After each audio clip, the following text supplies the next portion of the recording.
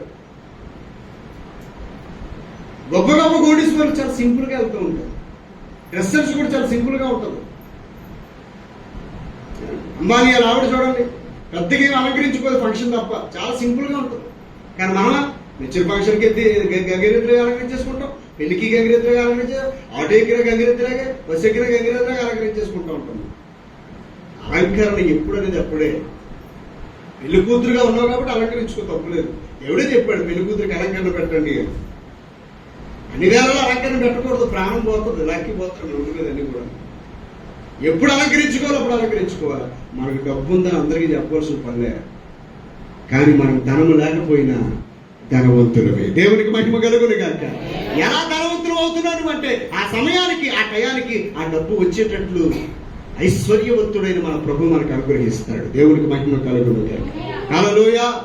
సహోదరుల ఫంక్షన్ కి నేను మా ఇంటి ఓపెనింగ్ ఫంక్షన్ కి ఎందుకు అంత లేట్ చేశానంటే, కార్యక్రమం పని అయిపోయిన ఎందుకు లేట్ చేశానంటే డబ్బులు లేక.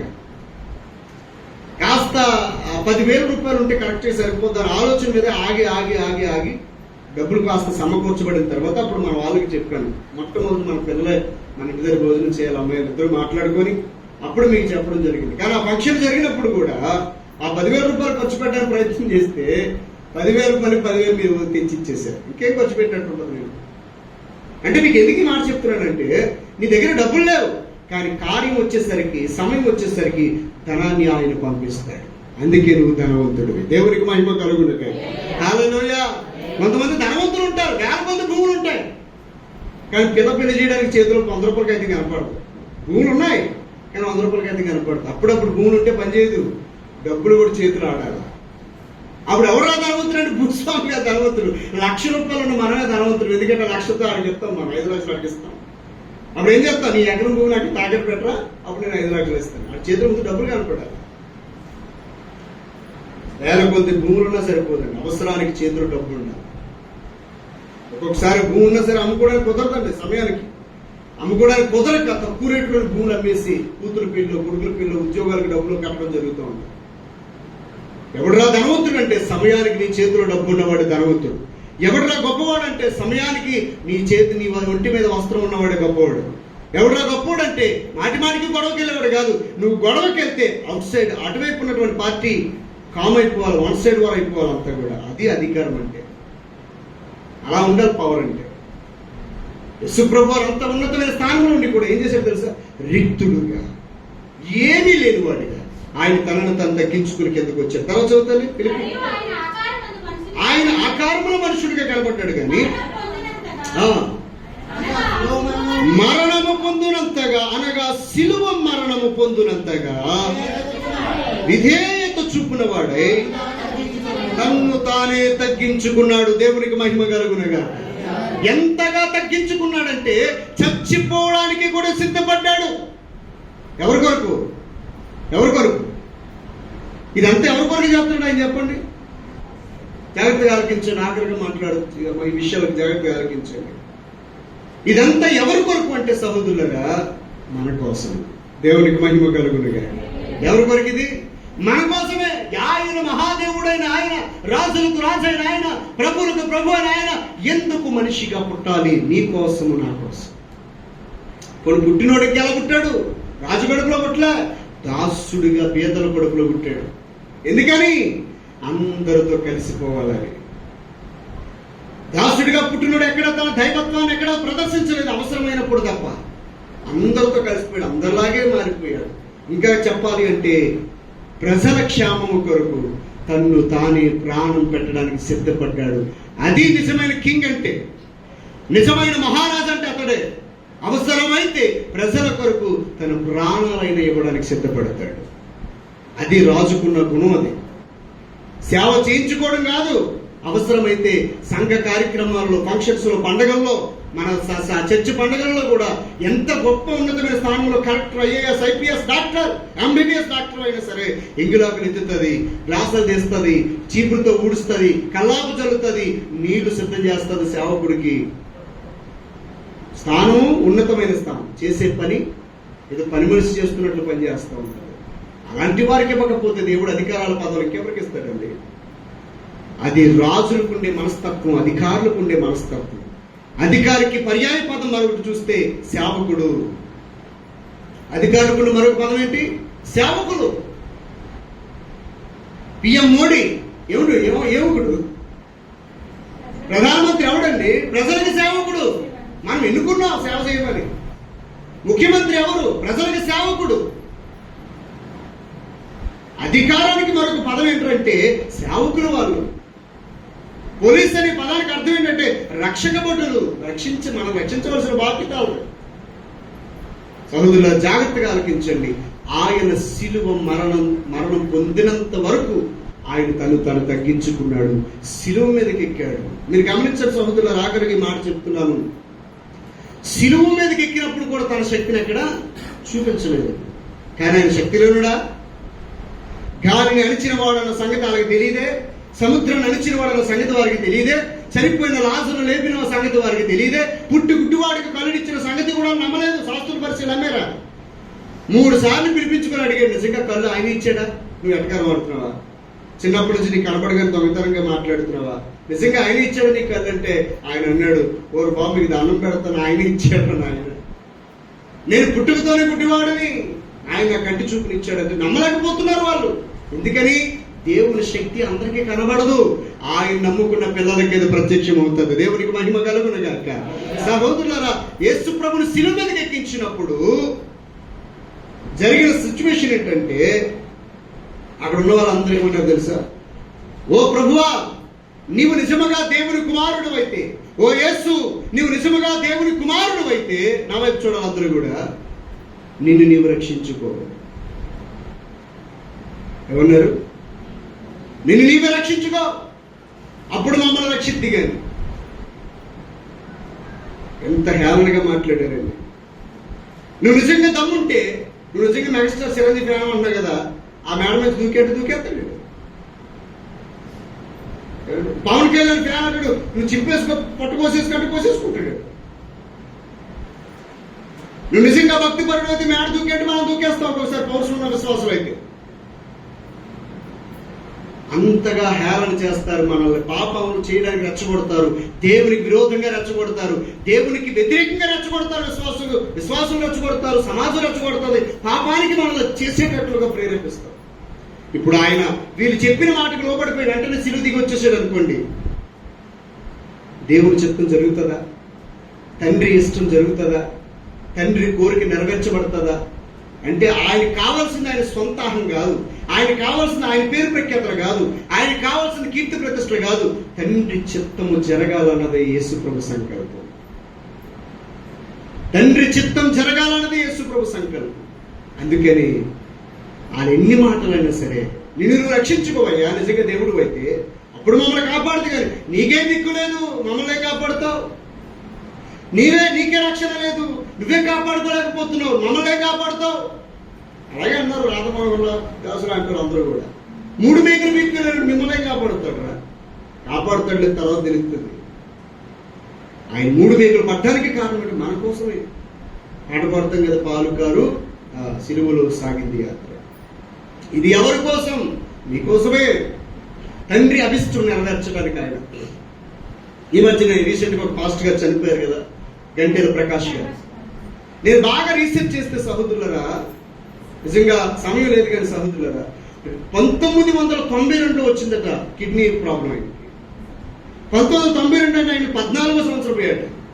1992లో కిడ్నీ సమస్య వస్తే 2025 వరకు దాంతో పోరాడుతూనే ఉన్నాడు.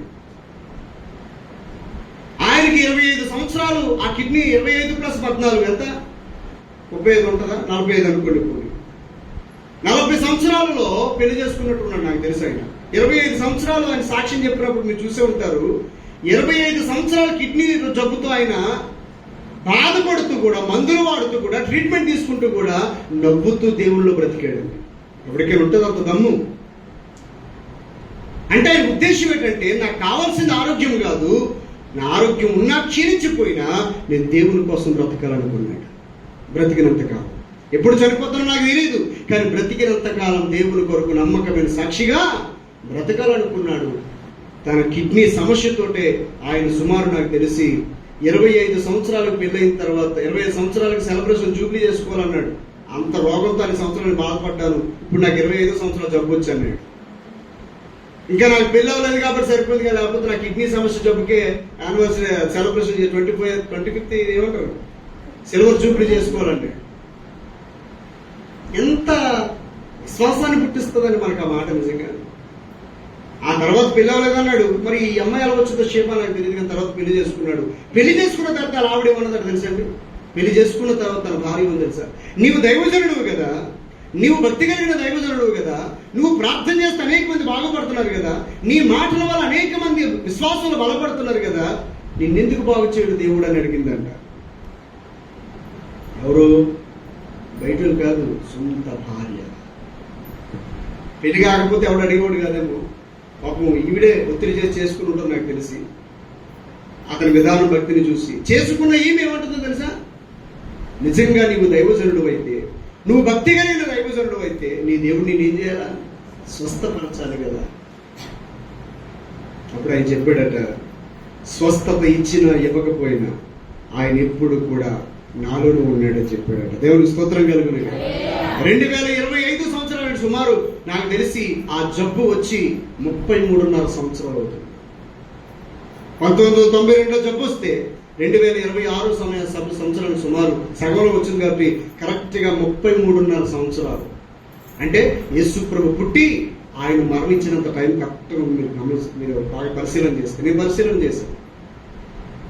33.5 సంవత్సరాలు ఆ జబ్బుతో బాధపడ్డాడు, కిడ్నీ వ్యాధితో. కానీ ఏనాడు నిరాశపడలేదు, వెనకడుగు వేయలేదు, దేవుని కొరకు బ్రతికాడు. తన భార్య అన్న మాటలు పట్టించుకోలేదు, ఇరుగు పొరుగు వారు అన్న మాటలు పట్టించుకోలేదు. ఎవరు ఎన్ని రకాలుగా అన్నా సరే యేసు ప్రభు మీద నుంచి విశ్వాసాన్ని మాత్రం తొలగించుకోలేదు. అది గొప్పతనం. యేసు ప్రభు కూడా అంతే. ఎవరు ఎన్ని రకాలుగా మాట్లాడినా దేవుని చిత్తం జరగాలి తప్ప, ఆరోగ్యం ఉంటే ఎంత, ప్రాణం పోతే ఎంత, డబ్బు ఉంటే ఎంత, డబ్బు లేకపోతే ఎంత, గృహం ఉంటే ఎంత, గృహం లేకపోతే ఎంత, మనశ్శాంతి ఉన్నా లేకపోయినా, ఏదున్నా లేకపోయినా నేను దేవుని కొరకే బ్రతుకుతాను నిర్ణయం ఎవరైతే తీసుకుంటారో వాళ్ళ ఫైనల్ లైఫ్ ఎలా ఉంటుందంటే అల్టిమేట్గా ఉంటుంది. ఆ కింద వ్రాయబడింది సహోదరుల మాట చదువులు ముగించేస్తున్నాను. అందుచేత పరలోకమందున్న వారిలో కానీ, భూమి మీద ఉన్న వారిలో కానీ, భూమి క్రింద ఉన్న వారిలో గాని ప్రతి వాని మోకాలు యేసు నామములో వంగినట్లు, ప్రతి నాలుక తండ్రి అయిన దేవుని మహిమార్థమై యేసు క్రీస్తు ప్రభువును ఒప్పుకొనినట్లు దేవుడు ఆయనను అధికముగా హెచ్చించాడు. గట్టిగా చప్పట్లు కొడదాం దేవునికి. హల్లెలూయా. అల్టిమేట్ రిజల్ట్ ఏంటో చెప్పమంటారా? అంతగా తగ్గించుకున్నాడు గనుక అంతగా రెట్టింపు అధికారాన్ని దేవుడు యేసుప్రభుకి ఇచ్చేశాడు. ఇప్పుడు యేసుప్రభు ఏమైపోయాడు తెలుసా? మరలా రాజులకు రాజుగా, ప్రభువులకు ప్రభువుగా మారిపోయాడు. భూలోకానికి ప్రభు అయిపోయాడు. భూలోకానికి, పరలోకానికి, సర్వానికి ప్రభు అయిపోయాడు. టాప్ మహారాజు అయిపోయాడు. కారణం ఏంటి చెప్పంటారా? దేవుని కొరకు బ్రతికాడు, దేవుని కొరకు తగ్గించుకున్నాడు, దేవుని చిత్తం చేశాడు. ఆ తర్వాత అధికారాన్ని దేవుడు అతనికి అనుగ్రహించాడు, తండ్రి అనుగ్రహించాడు. ఏ కింగ్ అయినా, ఏ రాజు అయినా, ఏ అధికారి అయినా ఈ రకమైన విధానంలో వెళ్ళినప్పుడే, కొన్ని శ్రమలు, కొన్ని బాధలు పడినప్పుడే ఉన్నతమైన స్థానంలో మనం నిలుస్తాం. దేవుడి మాటలు మన ఇంట్లో ఫలింపచేయగా కళ్ళు మూసుకుందాం, ప్రార్థన చేద్దాం. ఆఫ్ చేస్తాం. మొబైల్